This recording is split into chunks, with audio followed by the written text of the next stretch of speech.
Hey everyone, thank you for checking out our new actual play podcast of Paizo's Stolen Fate Adventure Path. Episode 1 debuts very soon on Wednesday, October 11th. Can't wait for you to hear that, but in the meantime, I'm going to be uploading the Session Zeros we recorded a few weeks ago.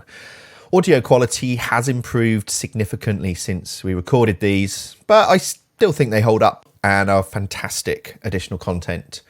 Remember, you can get way more information at our website, describeyourkill.com, or on all social channels. Anyway, enough from me. Enjoy our very first Session Zero with Malachi Bordello.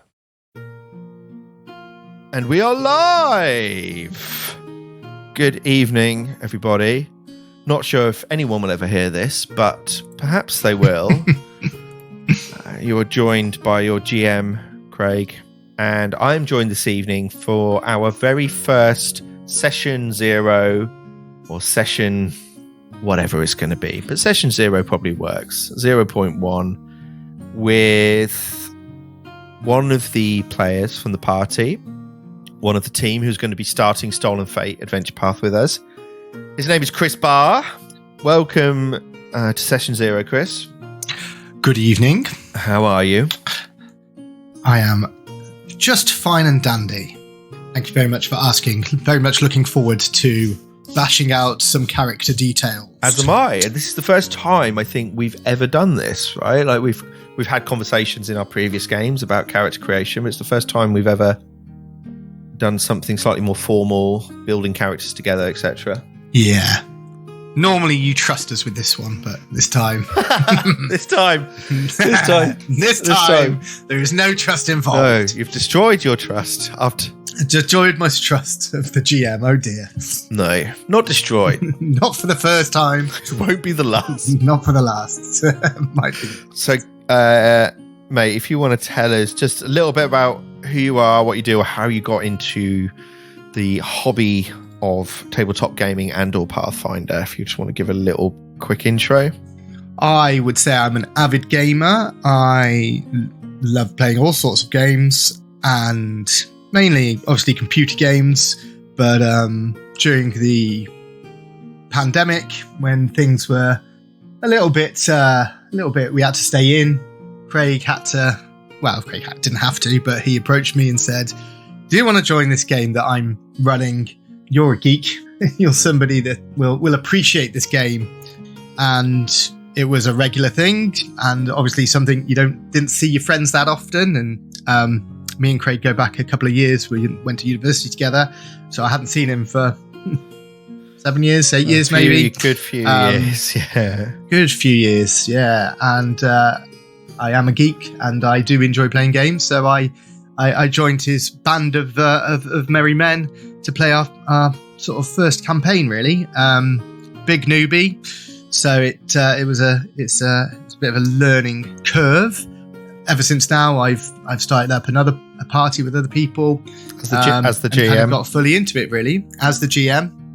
But that's kind of morphed as well, really, where other people have came in and GM'd and they were experienced people before playing Dungeons and Dragons. So it's kind of evolved. Had you ever played Dungeons and Dragons before?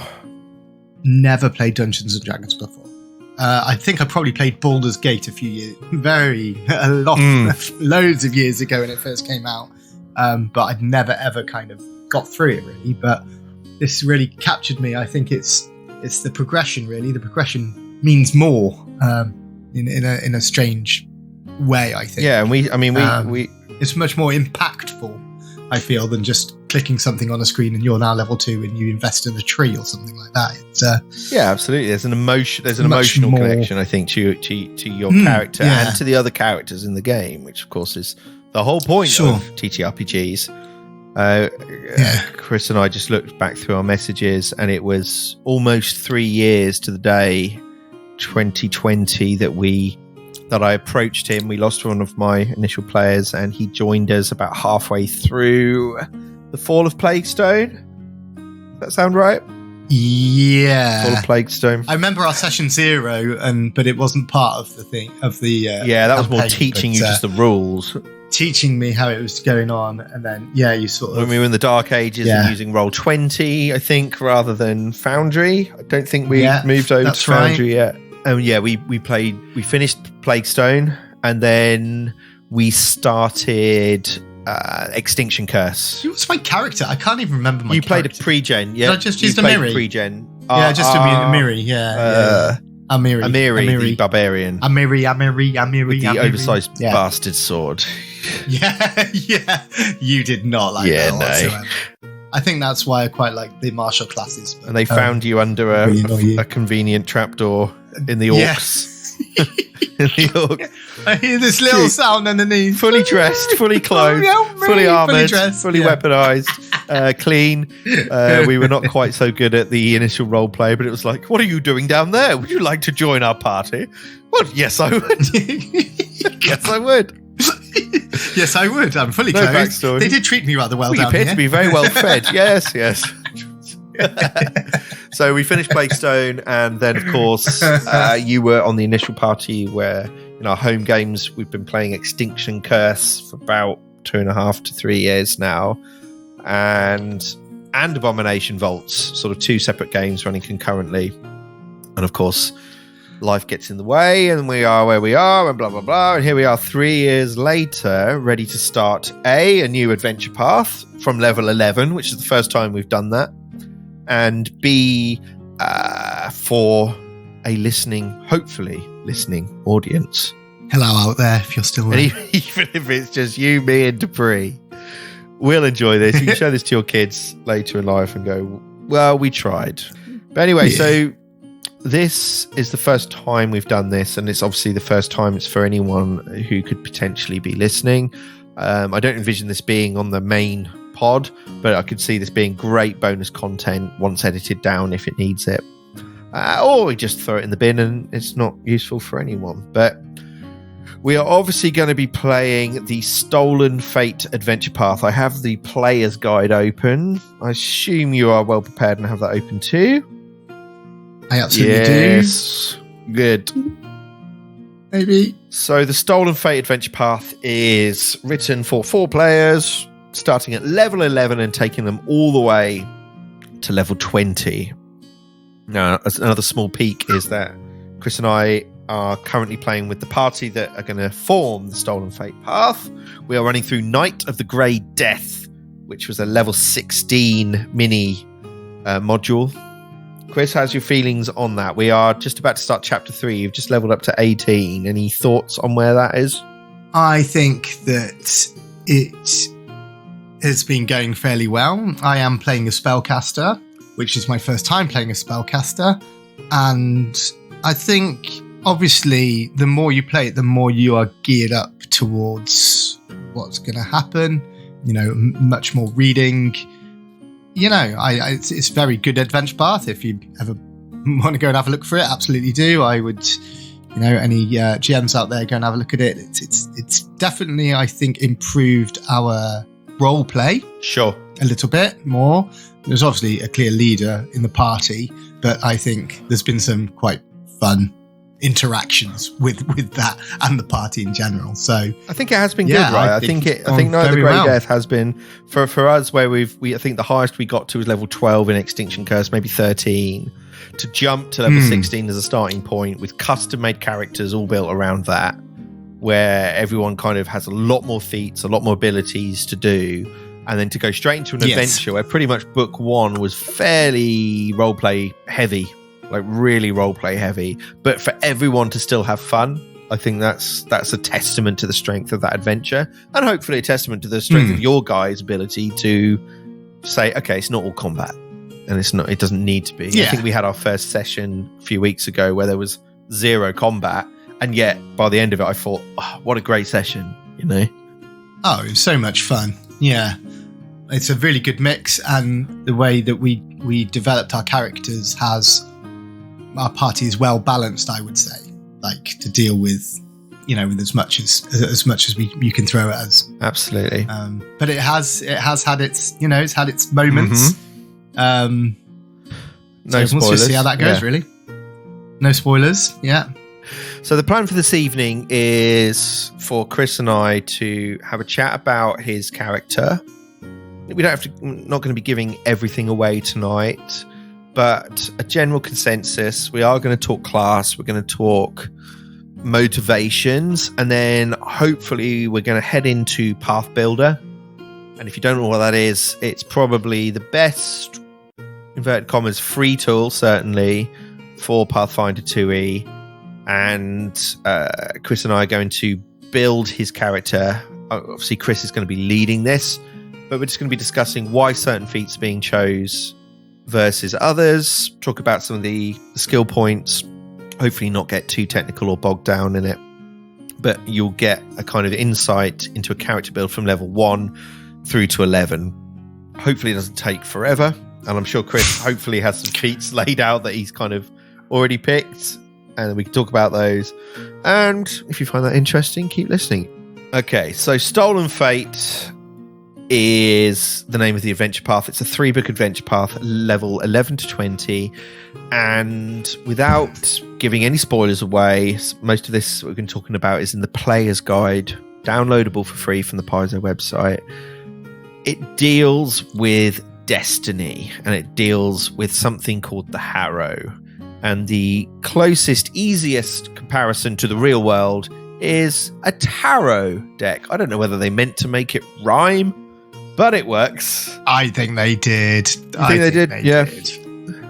Yeah, 100%. So in the world of Galarian and Pathfinder, the Harrow is basically a form of a tarot deck, or Harrow deck, tarot deck, and it is used by mages and fortune tellers and charlatans, and used for good and bad, but it is in effect giving you a reading. And of course, most of those readings do allude to the future and in turn to your personal destiny. And this entire adventure path is built around the concept of destiny and around fate, stolen fate. And our party are going to be taking part in an adventure which leans very heavily on this idea of the tarot deck, the Harrow deck, and the cards that were within that deck. It says it in the player's guide, just reading verbatim. As the campaign progresses, you'll travel across the world of Galarian in pursuit of the scattered 54 cards of this magical Harrow deck. But as you chase down these powerful treasures, you'll come to discover that your group isn't alone in seeking these cards. So yes, the characters will be banding together to track down this powerful deck of Magic Harrow cards. Why? Who knows? But again, the player's guide says, in order to protect destiny itself from those who seek to control it. And the name of our podcast is Describe Your Kill, but the show name is going to be The Death of Destiny. Okay. So, Chris, you have been working on a character. I have. Would you like to give us a top-level name, ancestry, race, class? Who are we dealing with here? Who have we got? We are dealing with a bard. It's a bard. It's a bard. It's a bard. It's a bard. He's called Malachi Bordello. Malachi Bordello. Okay, cool. Good name. Strong. He is my age, 28. Sorry, your age. My age, 28. That's my age as well. Then cool. Yes, I'm not an aging gamer. 28. And he's a human bard. He has got long blonde hair, sort of scraggly blonde hair. He's very much more kind of a rocky, dirgy bard. Quite not dirty, but he's got a keytar. Just putting it out there. He's got a keytar. Okay. Is it one of the ones where you have to blow in to make it work, or is it? Yeah. Yeah. And that's his instrument. You know, that is his main thing that he plays. I want him a bit grungy, kind of spaced out in a way, a bit like he has a slight drug addiction, maybe a previous, I've not decided yet. A drug of choice, flavor drug rather than a mechanical drug. Yeah, flavor drug more than mechanical, because he's also going to kind of find that he's got a few psychic powers as well involved. Do I smell multi-class? There is, the one that I've been kind of building has a little multi-class in there now. I think it's quite cool. If you ever get to hear any of the Night of the Grey Death, you'll know that my accents are awful. It's true. But I was going to kind of go for a bit spaced out voice, a bit dude, a bit like really haven't got there yet. Still working on the voice. Obviously, drug-addled kind of voice, if I can give you that kind of... So Malachi Bordello, breathless. A human bard. What have you got a background in mind for him? Yeah, so his okay. So he actually had quite a good childhood, and the kind of background that I was going for is that he was a musical sort of prodigy. Okay. Yes, musical prodigy. And that is an actual background you can take. That is an actual background as well. Yeah, I wanted him to be very good at music, but very good at like death metal music. On the guitar. Almost. On the guitar, yeah. So you've given up on dreams to find your own meaning. I thought that was kind of very him, and what we've discussed previously in our little discussions is that he wants to find his own path. He's got his own. His main thing is to go and be the best guitarist in all of Galarian. How old are we looking at here? Are we thinking like late 20s, or are we going early 40s, or where are we with the age? What, when he found that? No, like when he joins the adventure. When we start, what age is he? Kind of. Yeah, probably sort of 10 years on. So, yeah, my age, 38. Okay, so when he joins the adventure, he's going 38. Like late 30s, yeah? Yeah. So more my age, so like, in the real world. More your age. A struggling musician. Yeah. It sounds familiar. Yeah. Okay. Yeah. I haven't based it on you at all, Craig. But yeah, and he went to a Harrowcard reading maybe when he was 28, and that kind of bought into this musical prodigy that he was going to be the best. But he's still struggling to find that. Ah, okay. So that's interesting. So still struggling to find that great musical prodigy. So raised in a good home. Do you know where in Galarian, or is that not quite decided yet? Well, I have put Absalom in the Puddles district because I think that tied into something that we did in another a smaller campaign where we were in a theatre, and I thought maybe his parents could be. His parents were the flooded King's Court.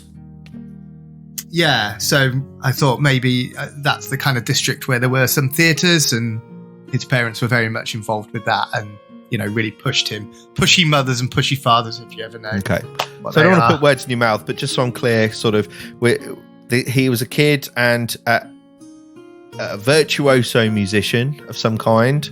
Yeah, with his guitar, maybe with multiple instruments. Who knows? Yes, but as he's grown up, he's been chasing fame, or has been performing and maybe getting fame. He has a Harrow reading from someone, and basically you were told that he was going to be successful, or the ultimate success, or become a god, or yes, yeah, the ultimate success, yeah. Or do we want to go down the god route? That would be quite. Yeah, that would be quite interesting to go down that route. Godhood. Yeah. Something maybe we could work into that as well. Something to think about. But ultimately, I guess his... Yeah. So that's a really interesting part then. So that then immediately ties him to the Harrow, because... The music could be like... Yeah, his ultimate game is the on the stage, musical, and then sort of die a god, really. That might be something that that we could work in, I reckon. But it's based around this harrow reading that he had, wherever he was at the time, and was promised that he would become either godlike or the greatest musician or something. But then 10 years later, am I kind of reading that 10 years later, at the age of 38, it hasn't happened? Yeah, and he's getting itchy about it, and he's then obsessing over trying to find the destiny and trying to find more Harrow readers to confirm the original reading. I like that. Yeah, I like that. So wherever he goes, he's constantly trying to get affirmation or confirmation that this is going to happen. And I'm guessing, based on the nature of Harrow, that it's not always going to align. And I think there's a two thing going on here. There's the Harrow, and then there's the music bit of it as well. You know, he's going to constantly try to push his musical agenda on you, but then also try the confirmation with the Harrow as well. Okay, yeah, I like that. And a musician has this adventure is going to spread all over Galarian. So I like the fact that potentially a character here in the party has been to these places before, performing and playing his guitar in a troupe or on his own or whatever it is. And at the same time, believing in his heart probably that he's got this premonition, this Harrow reading, this is coming, but when? When? Yeah, and if. So how does that tie into his character then, in terms of his personality? You mentioned the drugs. Like, how does that tie in for him as a potential person? Yeah, I think the drugs kind of keep him going. You know, he hasn't found the Harrow. You know, he hasn't found his fame yet. So his drugs sort of almost make him forget the prophecy, so to speak. Not the prophecy. Yeah, well, yeah, kind of. Like it allows him to concentrate on actually becoming the musician prodigy that he is, if that makes sense. If you as Chris as a person were to see Malachi Bordello performing, if you were to see him and he was sitting in the audience, has he got the ability? Is he that good?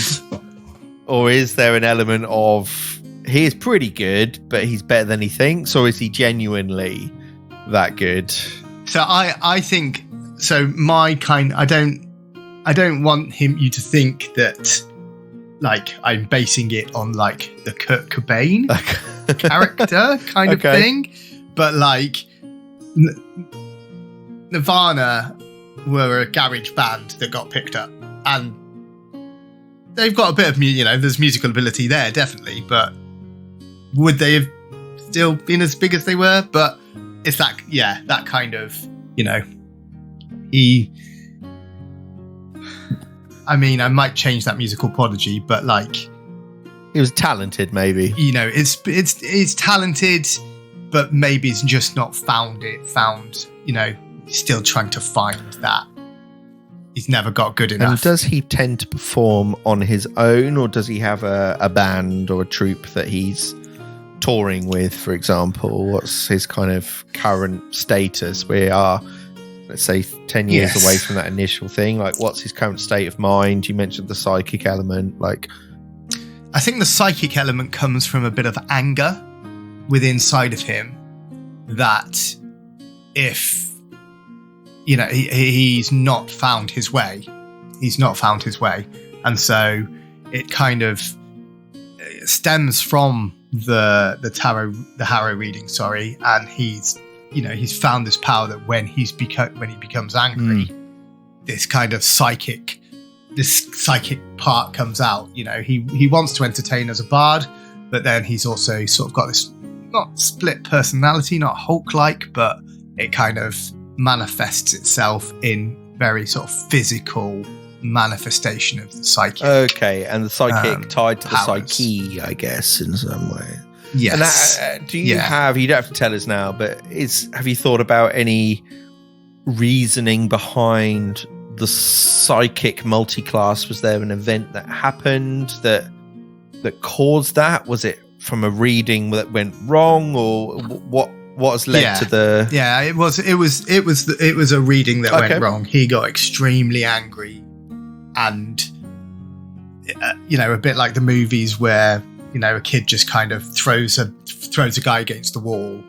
Just manifested what's telekinetic power. That's the kind of thing that I'm thinking about his sort of multi-class element, really, is that he will happily trudge you, back you into battle and use his bardic ability to, buff and debuff and make people like him almost. Okay. But then also inspiring the courage or whatever it's going to be, and then manipulating and then people also, maybe with his abilities. Yeah. From what I've built, I've built a bit of diplomacy, intimidation, and deception in there as well. So it's he's got a very sort of two-pronged personality with it. When he gets angry, when you're in battle, he can sort of do both things, really, both inspire, but then also get really angry and throw people about. Hopefully the psychic part of him, because just again, reminder, we're starting from level 11 here. In the world of Galarian, level 11 is a pretty powerful person. This is someone who's been around, learned a lot, has a lot of abilities. Compared to an average human, these guys are not quite probably Captain America or Thanos, but they're your Hawkeyes of the world. They're tough, they're strong, they've seen a lot, they can do a lot. So this is not a level 1 weeb that is just discovering their powers. This is someone who's been through a lot. And what I really like as concept for us through this adventure path is, rather than starting from level 1 and having that stuff be the story, you guys have already got a story. Well, certainly this character does. And it's interesting character points, right, for when during the story some of these other powers come out more than maybe the bardic nature, or the balance between those two. And I think that's an interesting balance. Yeah, and the system's interesting in terms of setting that up, actually. Mechanically, yeah. Obviously, for new viewers, listeners, the system is very interesting. It's very in depth. It's very, a +1 here or a +2 here really makes a difference. So sure does. Okay, and with the multi-class system, I've listened to a lot of Critical Role, and they obviously take levels. You get whole levels, I think. So whereas this is dedication, which is. And we'll talk about multi-class. So part of the podcast, there will be some rules explanation, because there's going to be people who are new to Pathfinder that I want to listen to this, and we're obviously jumping ahead to level 11, but we will explain some of the more detailed rules and feats and abilities, just to make sure that people know what's going on. And I think that's going to be important. And multi-classing is very different in Pathfinder 2e than it was in 1e, than it is in D&D. But what I do think is that the multi-class dedication rules of Pathfinder 2e give a lot more flexibility. You're not just suddenly, I'm a barbarian for 7 levels, and now I'm a wizard for a level, and immediately I've gained magic powers. I think it's important to tie, why has that happened? And we don't have to pick that apart now, of course, but that is, I think, interesting story beats for your character as the story progresses, because you can choose to, as you level up and hopefully not die in session 1, it's not putting levels in things, but as you're choosing feats as you level up, there are going to be bard feats that you probably want, but you're going to have access to psychic feats that you want, and you are going to have to choose. And that's also an interesting part of that discussion as well, isn't it? So it's Malachi Bordello. Has he got a family?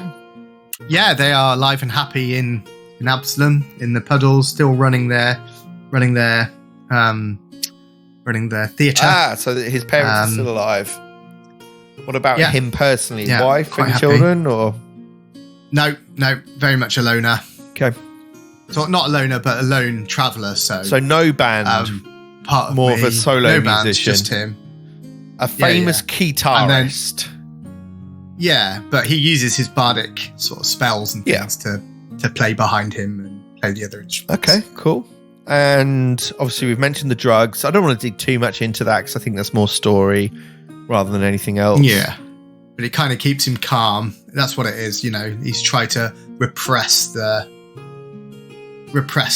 psychic part of this. You know, he's not happy. Yeah, so he's an unhappy character.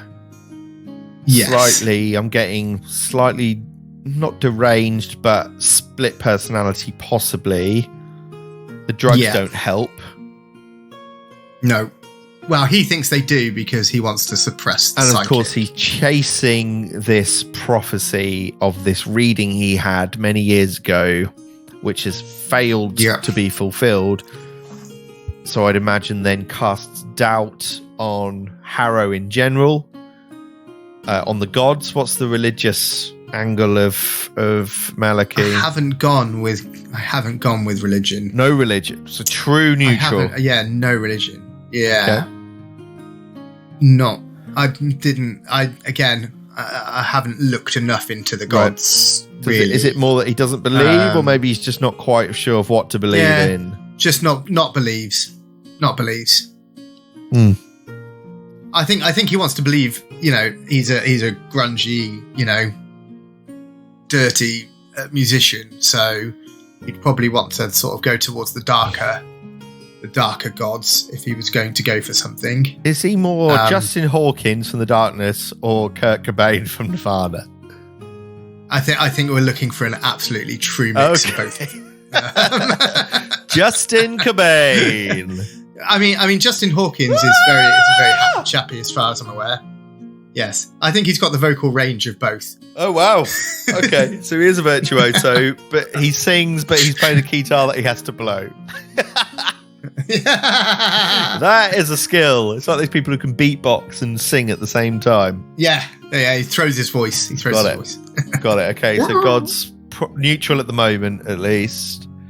And okay, fine. So I don't know as many gods as, you know. Obviously, I know Saren Ray, and I some of them all. There's nothing. Yeah, the big hitters would go with. I know the big hitters. You know your Judaism and your Muslim and your Sikh. Yeah. I did RE at school, but he's not dug into the lesser knowns. And maybe there's a God for him. Who knows? His path is maybe hopefully going to be quite long. Again, unless he dies in session 1, and this is going to be a massive waste of everybody's massive waste of time. Okay, all right. So let's get into the mechanical side. I don't know if you want to share your screen with your path builder. Ooh, yes, let's see if we could do that.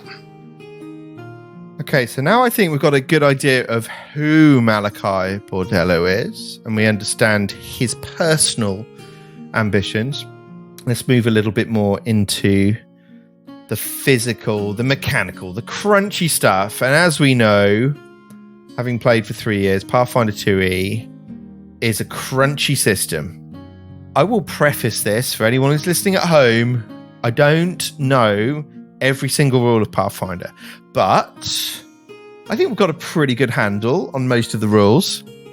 And we've all, between us as a party, the guys you're going to meet eventually, have a good understanding of combat in 2e, certainly of most of the rules, either in exploration or combat mode. Downtime's a bit of a grey area, but that's okay. We'll learn as we go. And if you hear something you think we've done wrong, then please tell us. We're more than happy to listen to your suggestions. So let's talk about the Bard. Bard's charisma based, I'm assuming. Yes, they are. And I think also psychics, you can have them charisma based as well. Okay, but you've started, you're a level 1, your initial musical prodigy character was a level 1 bard, human, and the background he took was musical prodigy, is that right? That's right. What does musical prodigy give you? 2 free ability boosts. One must be Dex or Charisma, so that plays well into it. And I get I'm trained in performance and music lore. I gain virtuosic performer skill feat. Virtuosic performer skill feat, yes. Okay, cool. So that's your background. Class Bard, human at level 1. Plus Bard. And then the way Pathfinder works is as you build your character, you get a number of points that you can spend in those different areas: strength, dex, constitution, intelligence, wisdom, charisma. And they affect your different things you can do in the game. So strength-based checks would be things like opening a door or lifting up a heavy trapdoor or, I don't know, escaping from someone's hold. Constitution tends to be around your ability to live longer. So if you have a higher constitution, you have higher hit points. Wisdom is usually a spell casting kind of skill. Then you have intelligence, also tied to spell casting, but of a different kind. Intelligence and wisdom, I tend to think of them as more IQ and common sense. You might have a really high IQ but low common sense, or you might have really good common sense but a low IQ. So that's kind of how I split those two. Dexterity is usually your movement, ability to dodge, and your agility, your dexterity, makes sense. And finally, charisma. And charisma is usually tied to skills that involve talking to people or performing or intimidation or debate or convincing, lying to people. There's different ways that can be done. Is that right? And intelligence is you can have more skills the higher your intelligence is as well. And dexterity also, I think, feeds into armor, doesn't it? How much armor how heavy certainly can. It means you can wear heavier armor and not take the penalties. And I don't want to assume. Like, I'm going to assume that people listening to this know Pathfinder to a degree. And even if you are just coming into the game and level 1, and some of this is going to go over your head, don't worry about it. What I am going to do is, once we start the real game, is I'm going to be posting everybody's character sheets or Path Builder links, so you can go in and see exactly what people have built and what they've done. And then you can tell us how shit we were, why we've made some massive mistakes. But that's okay.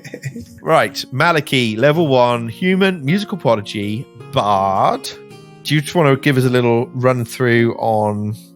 Obviously, you're pumping points into charisma. Pumping points into charisma. I felt he needs a bit of constitution in there just to keep him not too squishy. Sure. Constitution obviously directly affecting your hit points. Yeah. So yeah, pumped a little bit into that, and then dexterity was my other one. I just felt that he would probably be a little bit movement. There'd be a little bit movement that he can do as well. Oh gosh.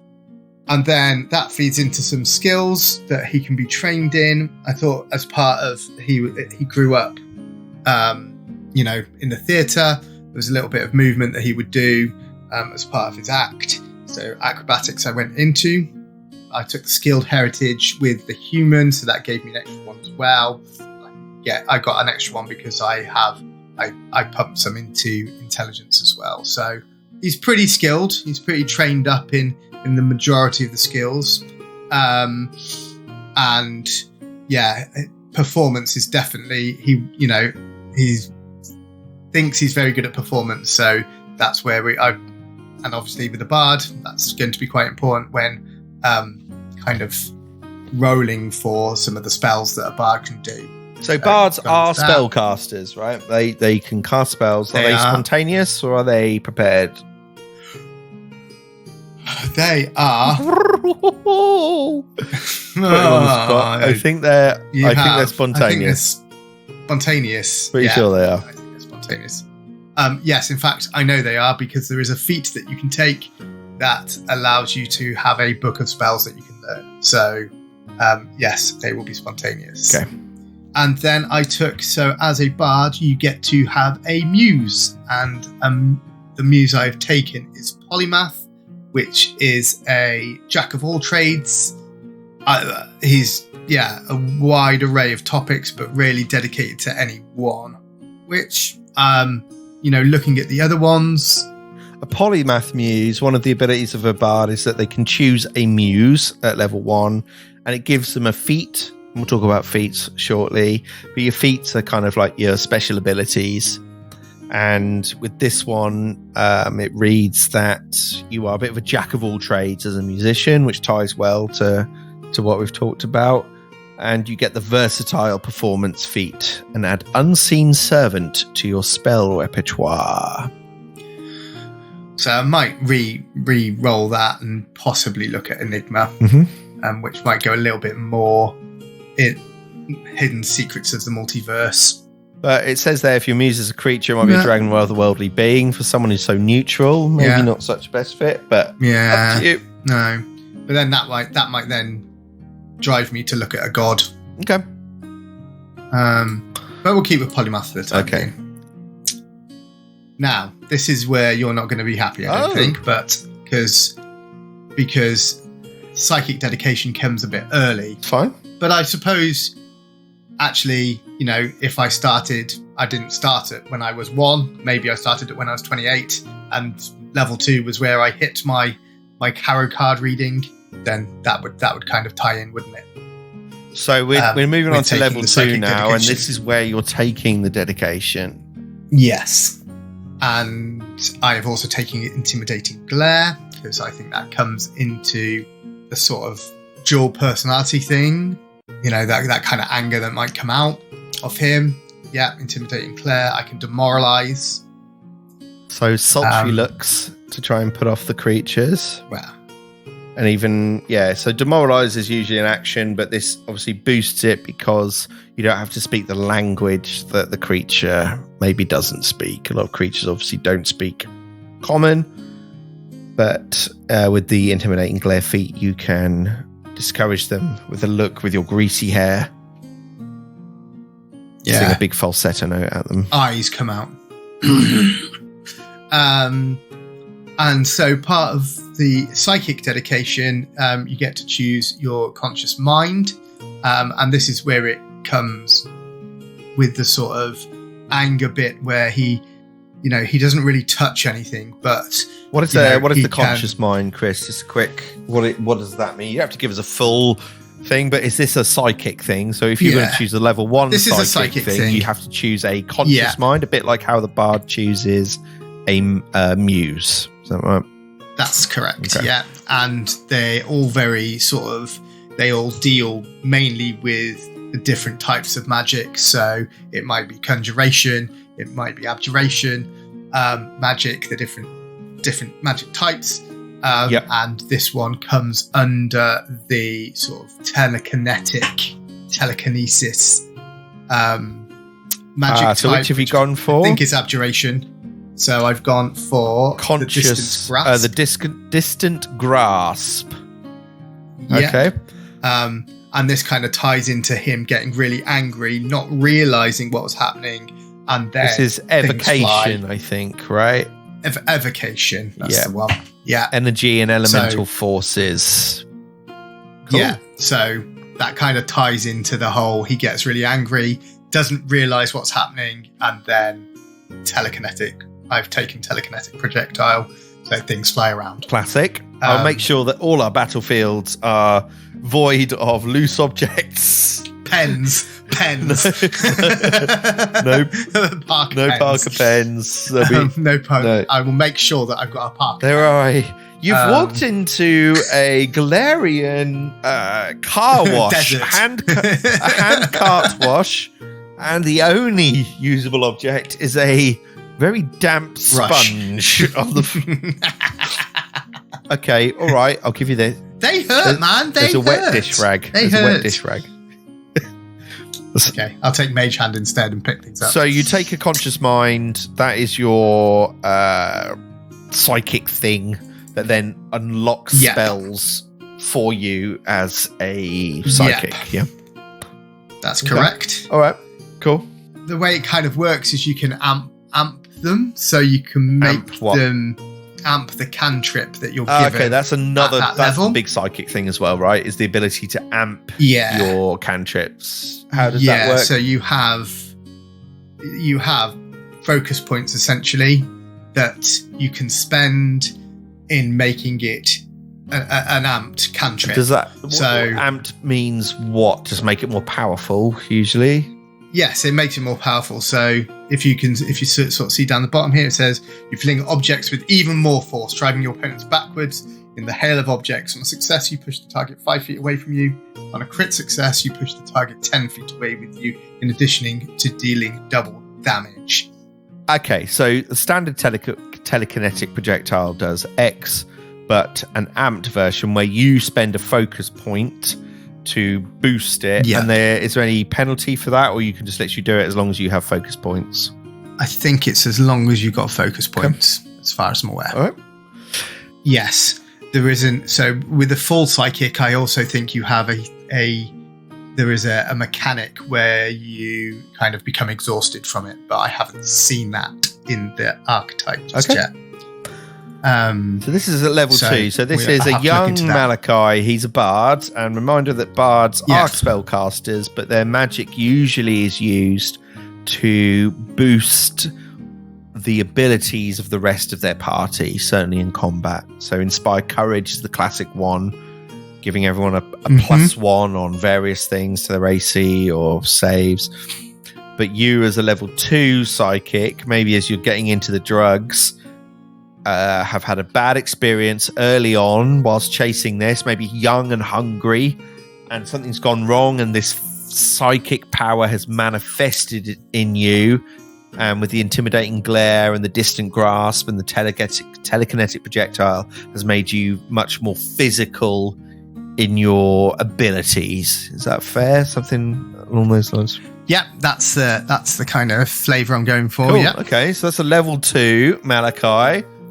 So, anything else you want to say there? Or we want to move to level 3. Oh, and you can see there that you can actually select the type that you want to go with. So obviously, charisma based goes in with it. All the charisma. All the charisma. So charismatic. Charismatic doesn't always mean good. You know, you can be an absolute prick, but you're still charismatic. Yep. I mean, look at Nigel Farage or Andrew Tate. You know, they are charismatic. Trump. They are charismatic characters. Also, it's not always used for good, is it? Right, moving on. Level 3. So we've gone with a little skill increase into performance to make me expert in performance. Okay. I've gone with untrained improvisation to, he's traveling, so he's gonna pick some of the skills up around while he's traveling.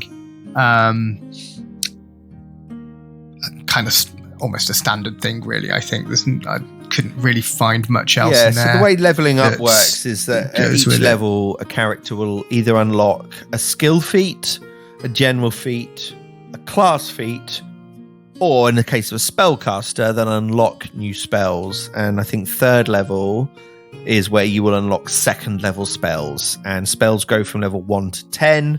Every 2 levels, you get access to a new spell level. Without going too much into it, but at level 3, it would give Malachi access to different spells. And do you know, Chris, whether that is there a psychic spell list, or you just can potentially? Do you know what I'm saying? Like, does that affect your spell slots or anything, being a multi-class or not? Well, I think it's all from the occult list. Right. So it is very much flavorful spells, I would say, if we're going with it. I have placed some in already. Kinetic Ram was one of them, but I'm going to re-roll this level 2 to make them more evocation magic. It's all around the cantrips. It's all around the cantrips. Okay. So you're less spell focused and more cantrip focused. And again, cantrips are spells you can cast repeatedly throughout the day. They're usually less powerful, but you can do them continuously, whereas something like a wizard will have cantrips, but they're more effective in their spell slots. Okay, so we move on with Malachi to level... Malachi? Oh, Malachi. No, that's if there's multiple Malachis, isn't it? If you cast Mirror Image. Malachi. Look at that. There's multiple Malachis. All right, level 4. So what do you get level 4? Bard feat and a skill feat. Yeah, I've gone for further psychic spellcasting. Okay, so a psychic skill feat. So that it gives me some more. However, again, not sure. Might change that later. And I've gone for fascinating performance as my skill feat, which makes people want to look at me, be fascinated by me. So if you, I want them to look at me. Compare the results so of you can do it if you're training performance. You there. can spend, I believe, in combat 1 or 2 actions to perform, and a creature, if it fails its will save, is fascinated by you, which means that they then won't go and attack someone else. So you're kind of drawing attention to yourself, which can be really useful in combat. So that's what he wants, though. He wants all the attention. He wants to be the best. Okay. Even though he might not be. Level 5 on the table, you would unlock the 3rd level spells, and you'd get some more ability boosts. We'll put the link once finalised up so people can have a little look through. But you also get at 5th level an ancestry feat. So ancestry for you is human. What did you decide to take? I wanted dark vision. So I've taken Gloomseer. I can see. I gain low light vision. So gloom holds few terrors for you. You gain low light vision. So not dark vision yet, but you've got low light vision, which means if an area is in dim light, mechanically, usually if you're going to try and hit something, you'd have to roll a DC 5 flat check. And with Gloomseer, it just means you can avoid that flat check. Okay. Absolutely. All right. I love this level 6 feat. Okay, level 6. So you get here a class feat and a skill feat. What have you gone for your class feat? I've gone Bard, and it's called the Dirge of Doom. Dirge of Doom sounds awesome. And it's a composition cantrip which frightens your enemies. So like Inspire Courage, which is an area effect or an emanation. Yeah. This what? That's Inspire Courage. This 30-foot emanation. Foes within the area are frightened 1. And they can't reduce their frightened value below 1 while they remain in the area. So I can just imagine him on his guitar putting out a real dirgy sound. Yeah, and it's no save there. It's just that if a creature, if you cast this in that area, they're going to be frightened 1. And it's any foe in that area, so it's not. Yeah. Even if I'm in the area, I am not. Love frightened. it. Okay, Dirge of Doom ties in well. Maybe I can kind of see Malachi that he maybe used to be maybe a pop artist or something, and then as he's become more disillusioned, more faded, he's moved into the darker kind of heavy metal music and or more like theatre. It's kind of ballet, like it was all kind of fancy, but he's kind of shunned that a little bit to go into sort of Slipknotty kind of. Yeah. And then he's singing his Dirge of Doom. That's the kind of idea.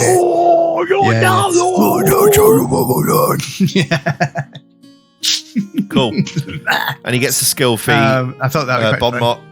And I've gone with Bon Mot. So distracting insight. So he's like, I see him. He's not going to be sort of quick-tongued really, but he's going to be like, his comebacks are going to be more like, almost like teenagery kind of. Well, your mum, right? Like kind of that kind of That's why I sort of tie that in. So that's level 6. Level 6. Level 7 is 7. You're unlocking skill increase. 4th level spells. I've gone with expert spellcaster. So spellcasting. There are various things that happen here, but you get a general feat and resolve and a skill increase. So resolve for a bard. Where's that? I've only got expert spell. Yeah, no, it's fine. It's just 7. on the skill tree. So what resolve means is the will saves. So saves are a big part. We're not going to the saves today, but there are 3 types: fortitude, reflex, and will. And a big part of Pathfinder is if something happens to a character, it might be that they get hit with a rock, or it might be they have to dodge out of the way of the rock, or it might be the rock is imaginary. They are fortitude, reflex, and will, and those saves are really important within the game. But at 9th level as a bard, you get a boost to your will saves, which means that if you roll a success, you get a crit success instead. So, okay, right. What else have you chosen? Excellent. Didn't even know that. Doesn't say it on here, so there we go. Level 8. GM. So level... Benevolent GM. Level 8. Resolve was level 9, so I've jumped ahead a bit. But yeah, okay. So level 8 class feat. Yeah. Level 8.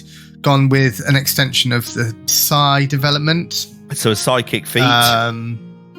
Yep. It adds another cantrip from your conscious mind. And you went with telekinetic rend. Which again, violent axis of motion in a nearby space. So very much ties into his anger issues. Okay, but that's cool. That's a cool spell because the area on that one is 2 non-overlapping 5-foot bursts. Right, so you're covering 18 squares with that. Beautiful. And then it can be amped as well. So they increase by 1d6 and add a third non-overlapping 5-foot Wow, burst. that's cool. So some like area control stuff. Yeah. And I was trying to just tie it all into this. He gets angry and it just happens kind of thing. I can't wait to see that on the battlefield. Yeah. Should be fun. Skill feat at level 8. Skill feat, terrifying resistance. The spells of those you have demoralized are less effective on you. If you succeed in demoralizing a creature for the next 24 hours, you gain a +1 circumstance bonus to saving throws against that creature's spell. That could be really useful. Yeah, I think it could be. Fairly situational, but I think... demoralize a creature and get a +1 to all of its spells. It's pretty good. Yeah. Pretty good. And I'm sure there'll be people who know how you can amp that to get all your friends to do the same thing, but we are where we are. Okay, so level 9, this is where the resolve comes in. 5th level spells and an ancestry feat. And then I've gained dark vision. So you took Dark Seer, which the prerequisite was Gloom Seer, which means you now have dark vision. Yeah. Saves a lot of problems. Reminder that dark vision allows you to see in areas of darkness and in black and white rather than colour. A small little differentiation there. Certainly. Level 10. We get some more ability boosts. Did you put any in charisma? Yes, I certainly did. And then I took, for a class feat, I took a bardic one this time. I took quickened casting, which I think it would be useful. It just makes it. So it means you can reduce your spell casting actions only once per day. That's a free action, isn't it? So once per day, if your next action is to cast a bard cantrip or a spell that is at least 2 levels lower than the highest level bard spell you can cast, reduce the number of actions to cast it by 1 minimal on action. So it means you could cast a 2-action bard cantrip for 1 action, which is really powerful. You know, the action economy is tight, but anything involving spells and the ability to get an extra action, haste, quickened, etc. Good stuff. Okay, cool. So come with that. I like that as well, just from a drugs point of view. Like as he's obviously getting stronger and touring, and the psychic elements, the bardic elements coming through in his head, and maybe he's on more drugs and learning more. Like he's getting impatient, like he's getting itchy, and the ability to cast quickly is something that ties into. Will be something he could do. Ties into his persona. And then I took Shameless Request as a skill feat, so you will know from playing with me, Craig, that sometimes my requests are fairly wacky, or they can be quite brazen, quite straight up. So I thought I would take this. It does tie into him as well. So when I request something from somebody, I reduce the DC, so the roll that I need to make by 2. so that I the number that I need to hit reduced by 2, so that I can get what I want a bit better. Okay, cool. It's not something we've actually done that often before, but there is something called a shameless request, which I think. This is shameless. This is shameless request. Request, but request is a diplomacy skill action, and you make a request of a creature that's friendly or helpful to you. You must couch the request in terms that the target would accept, given their current attitude towards you. I set the DC based on the difficulty, blah blah blah. But what shameless request does then is reduces the DC to make outrageous requests, and so basically you can ask people who like you to do more outrageous things. Is that right? That's right. However, dum, bum, boom. I need to be a master in diplomacy, so I'll need to sort that one out. Cheating already. Okay.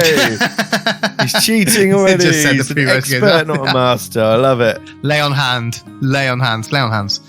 I think it's because I changed something, actually. I changed to massive intimidation. Rough and ready. We're all learning. And finally, you're level 11, so that does mean 6th level spells, Bard weapon expertise, and we will talk about weapons shortly after this bit.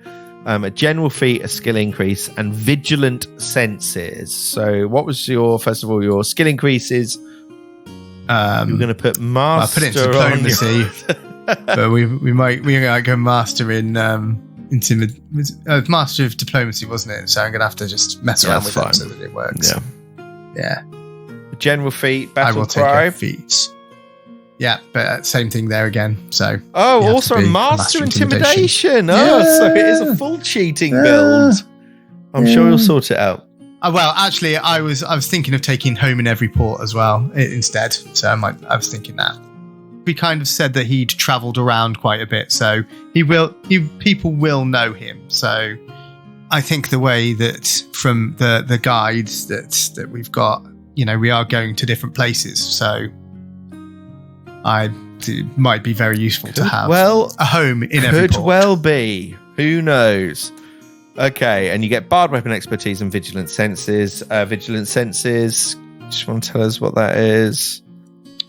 Through your adventures, you've developed a keen awareness and attention to detail. Your proficiency for perception is increased to master, and something that I haven't really seen, that all my saves are plus 19, which is pretty cool. And what is my perception? There it is, 19 also. 19. So they're all 19s. You're balanced. Jack of all. Yeah, Jack Ties of all. into your maestro for sure. And I think, your muse. And I think it's interesting because Path Builder 2e is great, and I can't speak highly enough about it. Pathbuilder2e.com.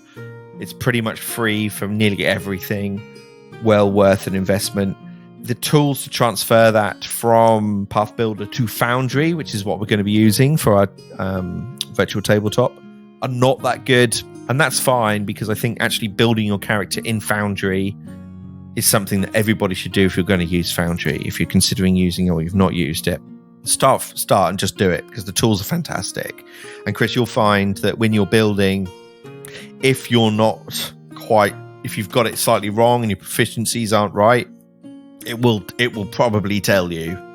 Yes. And that's also a good kind of sense check, just to make sure you're not. And actually, from a breaking the game. A GM point of view, I think I'm not sure, but I think all of our party have access to Foundry, and we do build it on there. And and you get the JSON, then, don't you? And then you can the JSON file to transfer over. I think that's much. Yeah, exactly. Like you don't even need a license for that. So if you're a new player and you don't want to pay the $50, $40, what it is for a license, you can still use the free one, build your character. There's plenty of test servers. You can save that and give it to your GM.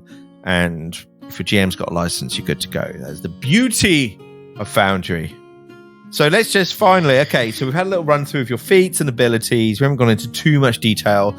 I just want to know kind of what is Malachi doing in combat? Obviously, spells are a really big part of it. We don't need to go through the spells, but does he have any offensive weapons? Is he carrying anything? Like, what's his kind of deal? Yeah, he's got a knuckle duster. A knuckle duster. Just for a bit of self-defense. So he's not really a brawler. He's far more of No. But maybe as an omnipotent GM, maybe you'd like me to take a battle guitar rather than a battle lute. If that's something. Is that a thing?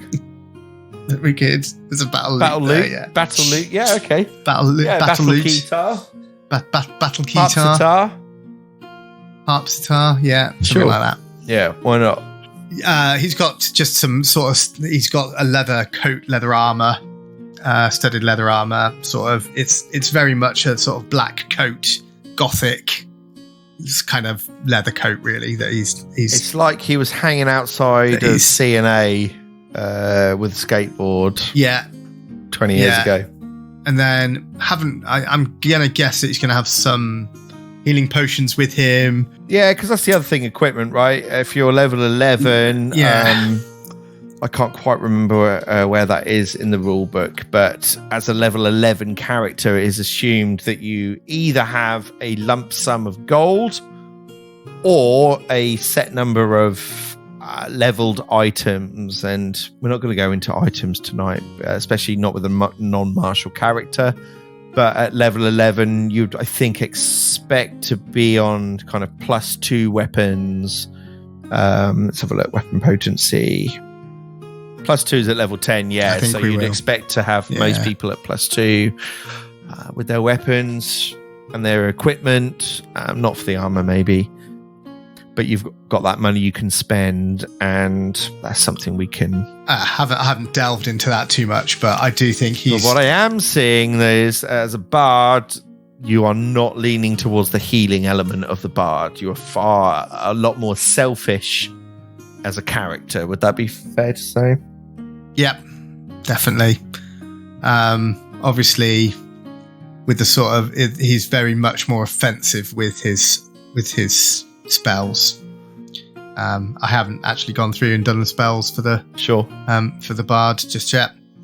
I will be all part very of the fun. soon. You have got Inspire Courage. What you don't have is Lingering Composition. So if you're going to cast something like that, it's one action. Yeah, it's a cantrip, but it's only going to last one round. So yeah, I don't know if that's good or bad. So I'll have to have a look. To have a look. I don't think you can get Lingering Composition unless you go for the other muse. Which was Maestro.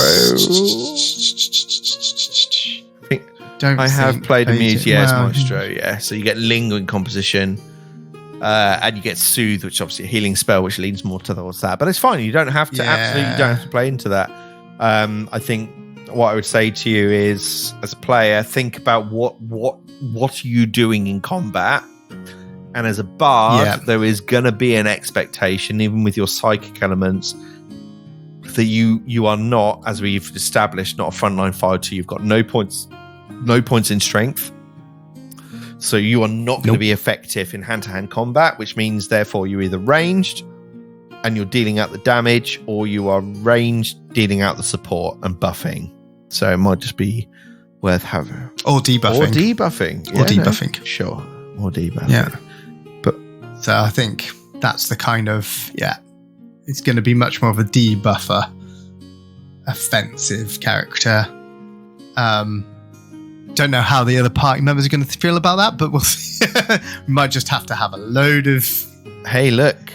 Going from a cleric of Sarenrae, Scottish cleric of Sarenrae, to our something completely different. Bard. And look, I love it.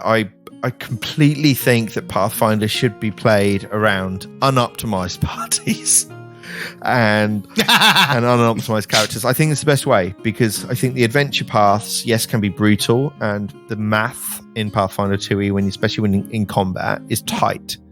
But I, as the GM, have the opportunity to... I don't have to just play by the book, and I'm not going to be playing by the book every time. and I'm not going to punish unoptimized characters. Now, if you are just completely ineffective, then you are probably going to die, and the rest of the PCs are going to want you to die, and the listening audience, they probably won't want you to die because they'll love it, and that's exactly how it should be. But I'm running a game here which is not based on just pure optimization, kill everything as quickly as possible. I'm far more interested in the character. I'm not going to gimp the numbers, but I might change the adventure to ultimately everyone has to have fun. Right? We're here to have fun.